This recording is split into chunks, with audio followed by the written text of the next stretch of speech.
ஹாய்ங்க. இன்றைக்கி நம்ம சௌமிஸ் கிச்சனில் பன்னீர் பட்டர் மசாலா தான் செய்ய போகிறேன். ரொம்ப சூப்பராக இருக்கும் சப்பாத்தி பூரிக்கு. நீங்களும் ஒரு தடவை ட்ரை பண்ணி பாருங்கள். நம்ம சேனலை சப்ஸ்கிரைப் பண்ணலைன்னா பண்ணிக்கிங்க. டெய்லிஸ் வீடியோஸ் பார்க்கலாம். 5 பெரிய வெங்காயம் நீல வாக்கில் கட் பண்ணி எடுத்திருக்கேன். 4 தக்காளி, 1 கொத்து கருவேப்பிலை எடுத்து வச்சுருக்கேன். 4 கிராம்பு, 1 ஏலக்காய், 1 பட்டை துண்டு, 10 முந்திரி எடுத்திருக்கேன். 1 ஸ்பூன் கசகசா, 3 பச்சை மிளகாய், 2 துண்டு இஞ்சி, 4 பல் பூண்டு, பட்டாணியை தோல் உரித்து எடுத்து வச்சுருக்கேன். நம்ம சௌமிஸ் கிச்சனோட மல்லித்தூள் 1 ஸ்பூன், மிளகாய்த்தூள் 1 spoon, Kashmiri chilli powder 1/2 spoon, இது எல்லாமே எடுத்து வச்சுருக்குறேங்க. இப்போ எல்லாமே வதக்கிடலாம். நம்ம எடுத்து வச்சுக்கிற பொருள் எல்லாமே சேர்த்து வதக்கிடலாங்க. ஆயில் விட்டுட்டு வெங்காயத்தை போட்டு நல்லா வதக்கிட்டுங்க.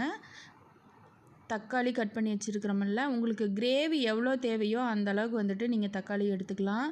உங்களுக்கு ஒரு 5-6 பேர் இருக்காங்கன்னா இந்த அளவுக்கு எடுத்துக்கோங்க, கரெக்டாக இருக்கும். இப்போ நம்ம எடுத்து வச்ச எல்லா பொருளையுமே ஒன்றாவே சேர்த்துடலாம். இஞ்சி, பூண்டு, பட்டை, கிராம்பு, ஏலக்காய், கருவேப்பிலை, பச்சை மிளகாய், கசகசா, முந்திரி எல்லாமே ஒன்றா சேர்த்து நல்லா வதக்கி விடுங்க. எல்லாமே நல்லா பச்சை வாசனை போகணும். ஒரு 5 நிமிஷம் வந்துட்டு நம்ம மூடி போட்டு எடுத்தோம்னா சூப்பராக வெந்துருங்க. தக்காளி மட்டும் நல்லா வந்துருச்சுன்னா போதும். கிரேவி நல்லா இருக்குங்க.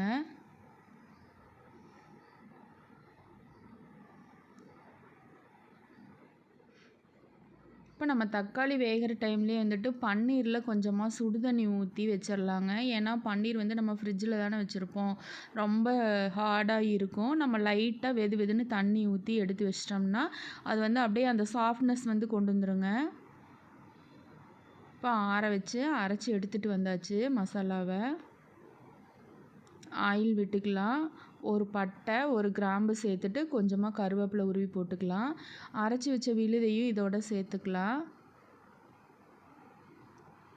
நம்ம எடுத்து வச்சுருக்கிற சௌமிஸ் கிச்சனோட மல்லித்தூள், மிளகாய்த்தூள், காஷ்மீரி சில்லி பவுடர் இது எல்லாமே ஒன்றா சேர்த்துட்டு தேவையான அளவு தண்ணி சேர்த்துக்கலாம்.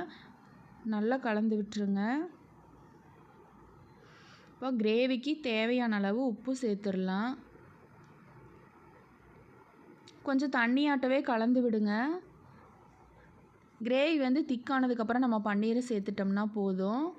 ஒரு 5 நிமிஷம் கிரேவி கொதிச்சாலே போதுங்க. ஏன்னா நம்ம மசாலா எல்லாமே எண்ணெயில் ஃபஸ்ட்டே வதக்கி தான் அரைச்சி எடுத்து வச்சுருக்குறோம்.